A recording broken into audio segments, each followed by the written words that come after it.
కాంగ్రెస్ గెలుపు కోసం ప్రయత్నాలను ముమ్మరం చేసింది. రాహుల్ గాంధీ మరోసారి యాత్రతో జనంలోకి వెళ్లబోతున్నారు. జనంతో మమేకమయ్యేలా యాక్షన్ ప్లాన్ కొనసాగుతోంది. అటు తెలంగాణ, ఏపీ పైన హైకమాండ్ ఫోకస్ పెంచింది. తెలంగాణలో మెజార్టీ ఎంపీ స్థానాలు గెలవడంతో పాటు ఏపీలోనూ ప్రభావం చూపేలా ప్రణాళికలు రచిస్తున్నారు. ఇప్పటికే కర్ణాటక, తెలంగాణలో గ్యారంటీ స్కీమ్లు కలిసి వచ్చాయి. ఇక దీంతో దేశవ్యాప్తంగా గ్యారంటీ హామీలు ప్రకటిస్తారా అన్న చర్చ కూడా జరుగుతోంది.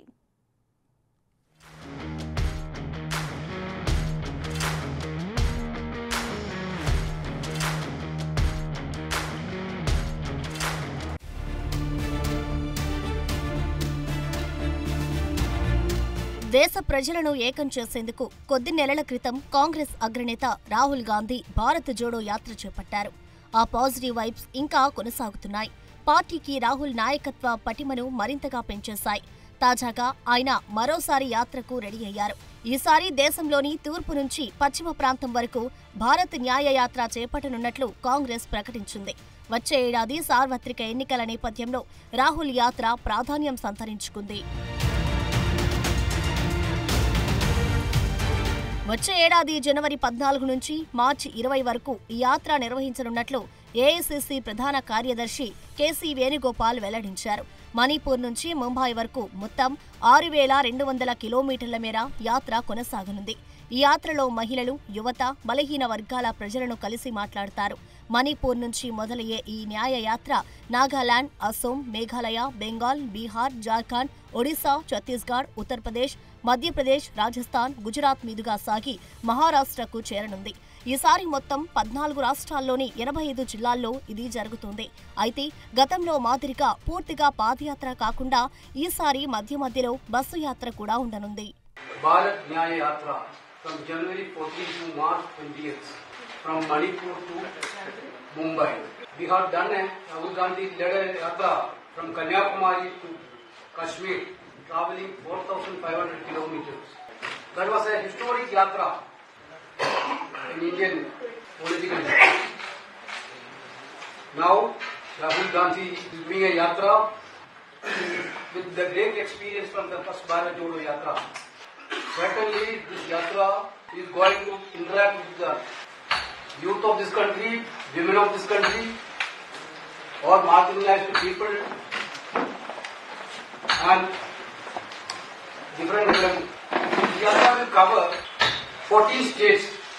This yatra is covering 14 states and 85 districts. Basically, mode of yatra is a bus yatra. Bus yatra allows maximum access to the people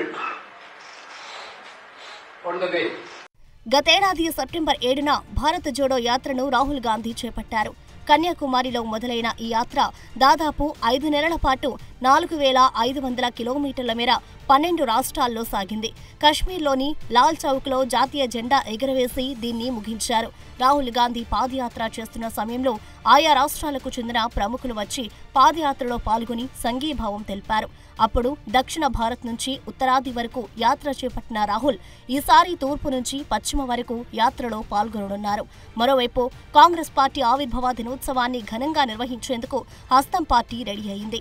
నాగ్పూర్లో grand rally చేస్తున్నారు. హమ్ తయార్ హై అంటూ ఎన్నికల రణక్షేత్రంలోకి దిగుతున్నారు. भारत को जोड़ने के लिए और अब भारत न्याय यात्रा, ताकि लोगों में हम आश्वासन देंगे कांग्रेस पार्टी की ओर से, राहुल गांधी जी की ओर से, कि कांग्रेस पार्टी वचनबद्ध लोगों को, आम जनता को आर्थिक न्याय, सामाजिक न्याय और राजनीतिक न्याय पूर्ण तरीके से. హిందీ బెల్ట్ రాష్ట్రాల్లో బీజేపీ బలోపేతమవుతోంది. అయితే వారందరినీ తమకు అనుకూలంగా మార్చుకునేందుకు హస్తం పార్టీ కూడా వ్యూహాలు మొదలుపెట్టింది. ఎక్కడ లింక్ మిస్ అయిందో గుర్తించే పనిలో ఉన్నారు. ఆ లోపాలను సరిచేసుకుని సార్వత్రికంలో విజయం సాధించేలా ప్లాన్ చేసుకుంటున్నారు. నిజానికి కాంగ్రెస్, బీజేపీలు తమ పథకాల ద్వారా లబ్ధి పొందిన వారిని ఎవరికి వారు తయారు చేసుకోగలిగాయి. కానీ కాంగ్రెస్ ఇంకా తన లబ్ధిదారులతో రాజకీయ సంస్థాగత సంబంధాలను ఏర్పరచుకోలేదన్న విషయాన్ని గుర్తించారు. బీజేపీ తనకు అనుకూలమైన ఓటర్లతో ఒక సముదాయంగా మార్చుకొని వారితో సన్నిహిత సంబంధాలను ఏర్పరచుకుంది. మామ, లాడ్లీ బిహానా అంటూ వారితో మమేకమయ్యారు. పార్టీ కార్యకర్తలు వివిధ పథకాల లబ్ధిదారులతో హోలీ, దీపావళి, రక్షాబంధన్ వంటి పండుగలను జరుపుకోవడం, అదే సమయంలో హస్తం పార్టీ అలాంటి విషయాలకు దూరమవడం గుర్తించారు. ఓటర్లతో సత్సంబంధాలను మెయింటైన్ చేసే విషయంలో ఈసారి పగడ్బందీగా డీల్ చేసేలా హస్తం పార్టీ వ్యూహాలు కొనసాగుతున్నాయి.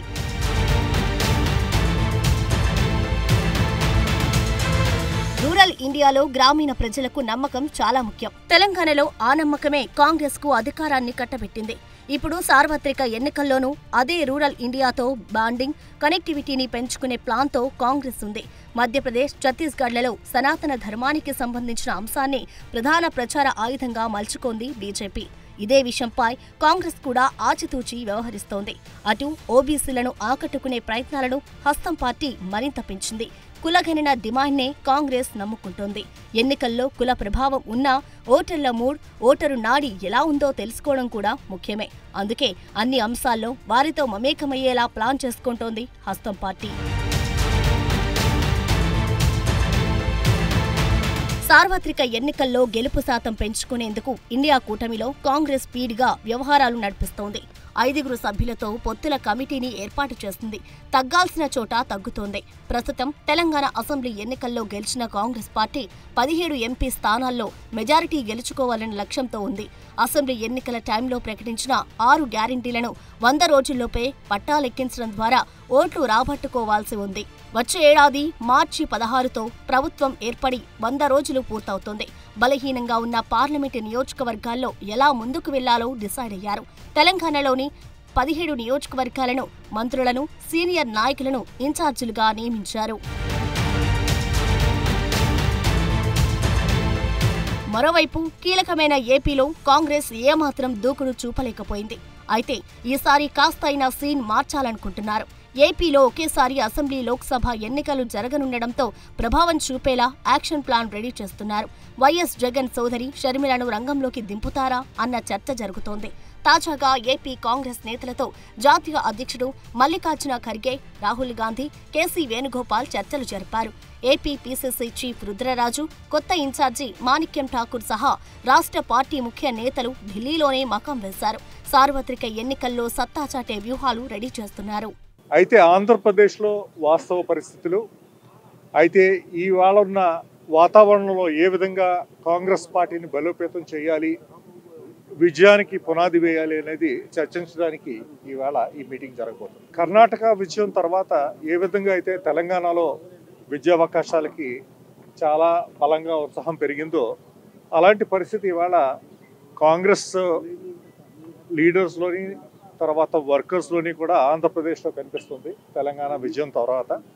అయితే ఆ ఉత్సాహాన్ని ఏ విధంగా మరి విజయానికి కన్వర్ట్ చేసుకోవాలో అనేది ఇవాళ చర్చిస్తుంది. షర్మిల గారు తెలంగాణలో కాంగ్రెస్కి మద్దతు ప్రకటించడం మీ అందరికీ తెలిసిన విషయమే. అలాగే సోనియా గాంధీ కానీ, రాహుల్ గాంధీ గారిని కూడా గతంలో కలవడం కూడా మీ అందరికీ తెలుసు. రాజశేఖర రెడ్డి గారికి ఒక ముఖ్యమంత్రిగా చాలా గుడ్ విల్ ఉంది ఆంధ్రప్రదేశ్ ప్రజల్లో. ఇలాంటి పరిస్థితుల్లో మరి షర్మిల గారు తప్పక కాంగ్రెస్లో జాయిన్ అవడం మేము ఆహ్వానిస్తున్నాం. వైఎస్ షర్మిలకు ఏపీ కాంగ్రెస్ బాధ్యతలు ఇస్తే జగన్ పై అసంతృప్తిగా ఉన్న వైసీపీ నేతలు షర్మిలతో పాటు కాంగ్రెస్ లోకి వచ్చే ఛాన్స్ ఉందని అంచనా వేస్తున్నారు. షర్మిలకు కాంగ్రెస్ పగ్గాలు అప్పగిస్తే పెద్ద ఎత్తున కాంగ్రెస్ లోకి వలసలు సాగే అవకాశం ఉందనుకుంటున్నారు.